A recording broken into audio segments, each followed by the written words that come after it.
coat. Vocal dope in the boat. Eric Brick be the truth. That's why I get the. Let's side by side, together as brothers. Can't nothing stop us. Nothing. We do things by the book. Mr. The Madness I'm living. The drug war justifies a lot. Mr. The Madness. This is a dysfunctional police department. What's going on, YouTube? We back in the Low Key Cave, Keyshawn Nimes YouTube page, aka Mr. Low Key, and we are back with another TV show review, and we are back with We Own This City, episode 5, part 5 review. We basically start this episode off with Gondo and Raymond. More so with Gondo pretty much back in investigation. This is a time jump as far as 2017. And him pretty much just explaining his role where he was pretty much playing, but they really start focusing on a certain shooting. And I'm guessing Raymond must have mentioned or said something different than the report that he thought he was getting. So the thing that's funny about that situation is they basically going back and forth as far as Raymond and Gondo telling certain things on each other basically. And it's just funny listening to them saying these certain things about each other and then doing the time jumps, going back to certain exchanges between them when they was first being investigated. Because, you know, Gondo was already wiretapped, so the cops was already listening to their conversations anyway. But it's funny listening to them telling each other, but listening to them exchanges that they have with each other as far as them talking during the wiretaps. And I think this is around the time period of 2015 or maybe 2016. I think it's 2015 though. But it's just listening to them because they put emphasis on this. They realize that they are under investigation, like especially as far as Raymond and Gondo, because pretty much when Wayne Jenkins comes in, he pretty much lets Gondo know that he's under investigation. They pretty much are informed that they're being watched. And not only are they being watched, but this is like a FBI investigation. But these two niggas right here, bro, they are on demon time. They do not care, especially Gondo. Like, even Raymond is some way hollering at my man like, yo, you know they watching you. Like my man like, hey, we gonna ride until the wheels fall off on some real shit. Like, and he's saying that. And even when they're doing this investigation between those two, it's like the nonchalant between them, and even the way they are expressing and talking about certain things, especially Raymond, where he be laughing at certain things, where either a situation where the cops bring up that they have committed certain crimes, or certain things where they have robbed people, and he even ain't remember the scenario or whatever. He don't even remember because they have done so much.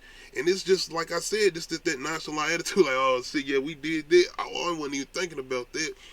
But yeah, it's really interesting to see these two in the exchange between, well, not each other, but them talking to the police and basically saying certain things about each other, but not only about each other. It's really when they start getting into when Wayne Jenkins comes into the picture. This is where we got pretty much Raymond, Gondo, but more than anything, it's I forgot my man's name. It's the other guy that on the last episode that was pretty much talking. And he was the guy that was coming under, you know, Wayne Jenkins. He was the guy that wasn't taking the money. You know, he was the guy that threw the money in the woods. And I forgot my man's name. But they start basically talking about how Wayne came in, boosting the overtime, basically cheating the numbers or whatever. He would talk about how, and this is Gondo talking, how when Wayne came in, he was basically doing overtime for them, and they would come in late and they would leave early, or they wouldn't even start shifts at a certain time. But the way they was going into the overtime budget, as far as I guess the cops budget, how, you know, they was cheating on that or whatever. And you know, when it comes to like IRS or whatever, you know, there's numbers, everything starts coming into play, and that's how the cops start using it. Because once again, you have these two on the phone talking about everything. Once again, they actually realize they being investigated, but they're still talking and basically saying, we're gonna do this till the wheels fall off. And it's just crazy hearing everything that they're saying, and the cops basically laughing too, because it's like we got these two guys saying everything. And once again, when Wayne Jenkins comes in, he's over the other guy time. Not over the other guy time, but you know, the guy time, I guess, was a supervisor over the gun trace task force before Wayne Jenkins came in. And once Wayne Jenkins comes in, I think Tom had ended up getting like a promotion or something. But it's really how they going into the whole thing about all of not majority of these guys that were on the gun trace task force had a situation, I guess, outside of what their regular duties was before they got to the gun trace task force, of whether they were beat cops or regular cops or whatever. They had a history or whatever. I don't think all of them, but majority, Wayne Jenkins and Daniel Hurst. And speaking of this nigga, man, I really don't know who works between Wayne Jenkins and Daniel Hurst. They both have a situation in this episode where they rob individuals pertaining to two black men. Especially this black dude who is pretty much on the outs. He lost his job because of the situation he had to deal with Daniel Hurst, who robbed this man of his paycheck, $600 and something a paycheck. Now think about getting off work, of a long day of work. You went and picked your family up some food. You get pulled over, and this cop not only pretty much insinuates that you put hands on him or whatever to get you arrested, but he takes your money. So this whole situation turns into something where this man loses his job. His car's about to get repoed. Not only that, he's about to pretty much late on his mortgage, is paying his house. This is an upstanding guy. He's doing everything he's supposed to do as far as providing for his family, doing a guy on his job. But you have this guy coming in using these little things, like, for instance, smoking weed. Everybody got their vices, man, and weed. Look what we doing with weed today, which is pretty much come legalized all, if not everywhere, as far as states. It's not legalized everywhere, and I think, if I'm not mistaken, it's only state legal. It's not even federally legal or whatever. But anyway, it's just these type of moments dealing with these two individuals, especially, like I said, with Daniel Hurst, because it's just this guy he dealt with and what he did to him, and just the domino effect, once again, from what these guys do. It's whether these guys are in the streets or not that they rob from, and you see what happened with that exchange when this guy ended up getting killed because he couldn't pay back his dealer that he was messing with as far as in the streets. But not only that, it's when they messing with regular civilians, robbing regular civilians, and it's that damn poor, when they can't pay their bills and they can't do certain things to provide, what's they do? Like, man, you talking about triggering moments. This episode definitely had them. And even with Wayne Jenkins, the way he go about his routine as far as robbing a certain individual, a guy basically, he feel like he has to be dealing drugs because he has a certain amount of money, or has to be dealing drugs because he lives in a certain spot or has a certain house. And it's not just him, it's all of them. It's this whole gun trace task force, and it's more, if anything, Gondo and Raymond, the way they go about things, like, they really be on it. They really be behind Wayne and Daniel as far as when they going in, especially to rob somebody, like these two motherfuckers right here. And it's really these four individuals. It's Daniel Hurst, Wayne Jenkins, and Gondo and Raymond. It's really these four, but it's their leadership, and it's them following behind basically my guy Wayne Jenkins, and him coming in and, like I said, manipulating the overtime numbers and all of that. It's really them following behind his leadership, and it's that influence, and they really play emphasis on them saying something about actually having still some good cops, because it's a new guy he tries to came in. I forgot the guy's name they was calling him, but it was some guy they was calling K Street or some shit like that.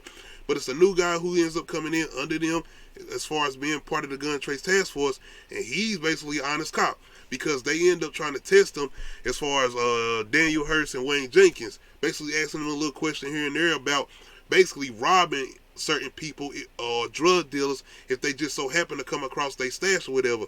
And he basically put his foot down like, hell no, that's not right or whatever. And they try to play it off like, yeah, that's the answer we wanted or whatever. But then really they was trying to test him to see, are you down for the cause? It's damn near like some type of mob ties. Like, for real, it's like almost like a gang initiation, trying to see if you gonna rock with us the way you supposed to rock with us. But to be honest, none of them really holding it down, because if they not robbing drug dealers or civilians, they robbing each other. That's the thing about it. They are stealing from each other. They not even really holding it down for each other. They are robbing each other, and they put emphasis on the fact that Wayne Jenkins is the biggest one. You know what I'm saying? Keeping things for itself. But if it's not him, then it's Daniel Hurst. So it's funny just listening to everything they doing, especially these crimes they committing or whatever, especially with them robbing everybody, and Gondo and Raymond being the ones telling them like, yo, we know they are not just basically splitting everything down the middle straight up. Like, we were stealing from each other, and that's the thing. No honor amongst thieves. That's what I was trying to say. But we also get into Nicole, man. She's once again out here basically just trying to get something done as far as the police reform, especially in Baltimore. But she's coming up against these obstacles, especially when she has a sit down with the mayor and they telling them about everything that's going on, but it comes into the play as far as money. This takes you all the way back to that whole thing with The Wire. You remember the whole thing with the school budget and them doing all of that and them trying to see where they was going to place this money at, and them ended up having to cut the budget behind the cops or whatever. And you remember that last season of The Wire when they had that everything going on with the cops, them not being able to get paid for overtime and all that because all the money had went to the school, especially after season 4 of The Wire. So they really took you back to that. But this is more of anything trying to see what's going on with so much going on as far as the police brutality and everything going on behind the police as far as the Baltimore police. But once again, they start talking about numbers. They start talking about where the money gonna come from. So it's almost like Nicole is standing up against this brick wall, and even not just her, and as far as her affiliates or whatever, and even some of the Baltimore police, as far as the chief or whatever, that's trying to stand behind her and push for this agenda as far as police reform.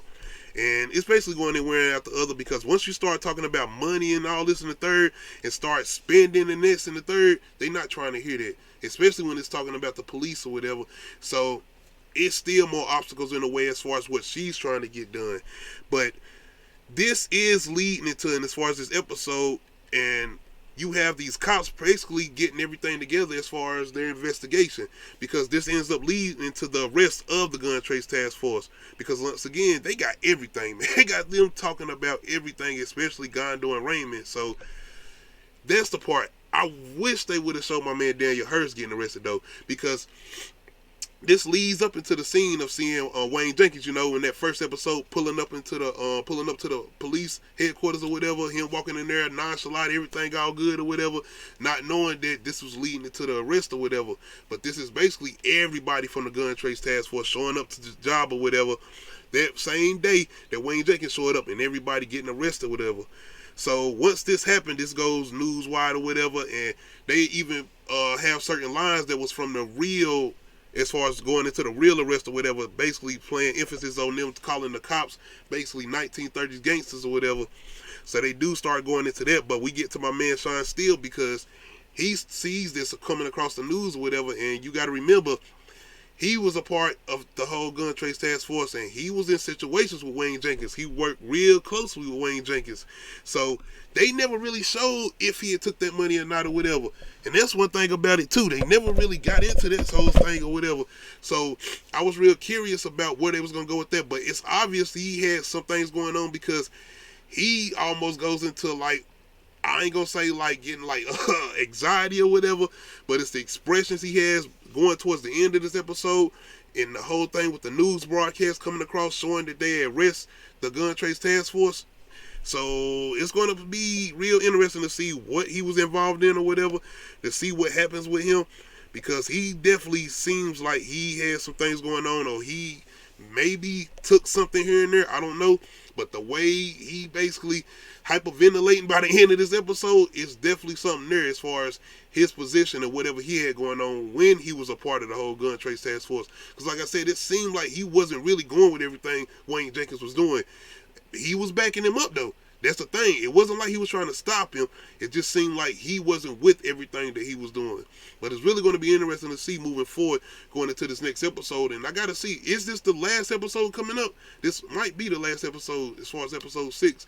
But we're going to see, man. But yeah, man, this episode definitely has some triggering moments, especially with these two individuals. I can't stand them, man. Like I said, Wayne Jenkins, shout out to John Bethrow, and even shout out to the actor playing Daniel Hurst. These two guys, they playing these roles, man, and they putting emphasis on giving you characters that we love to hate. So that's the thing about it, man, especially my man John Bethrow. He has to get some type of Emmy nomination. The way they go into detail about certain things and the way he was doing things in this episode, because they start asking him certain things about, is he a family man or whatever? They're like, I mean, yeah, but he has his own vices. He's a man. I mean, he has certain things he does, but I mean, I wouldn't expect anything different being the type of character he is as far as Wayne Jenkins and everything he's been doing from everything I've seen from that first episode leading into this episode. But yeah, it's going to be interesting to see moving forward. Like I said, going into this next episode, I'm pretty sure this is going to go into a whole trial basis or whatever going on behind the whole arrest of the whole Gun Trace Task Force. But not only that, what's going to happen behind what Nicole is trying to pull off with this whole police reform, and is this going to make any of a difference with everything that's happened, especially with the whole Freddie Gray situation and this whole thing being surrounded by that situation or whatever. So this was another phenomenal episode. Once again, it had those wire vibes all over it. We had some more cameos in here, especially when they had the whole mayor meeting between Nicole. They had my boy and them over there. I forgot the cop's name, but he worked with Bunk on the original Wire as far as the homicide unit. But definitely it had those vibes there. But y'all let me know how y'all feel about this recent episode of We Own This City as far as episode 5, part 5. Let me know how y'all feeling about it. Let me know how y'all feeling about the series overall, especially with those whole things as far as those vibes, as far as it being like the, not like the Wire, but getting those vibes from the Wire, especially being the people behind the Wire doing this. Ed Burns, I forgot my other man's name. But y'all definitely let me know in the comment section how y'all feel about this recent episode. Make sure you hit that like button. If you're not subscribed to the channel, make sure you hit that subscribe button. This is the road to 500 subs. We close.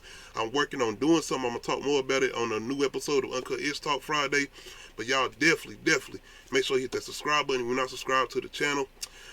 Other than that, man, make sure you hit that notification bell to let you know when I upload new videos. Other than that, man, we out. With a culture that looks at accountability as a 4-letter word. I told you weeks ago about a federal investigation. There's always a rumor of a federal investigation. This shit never happens. It's Baltimore. This shit been going on for a long while. We just followed the leader. I just don't want a problem. No, I don't think you I don't ever want a problem. But when they say they want a problem, I say no problem. That's it.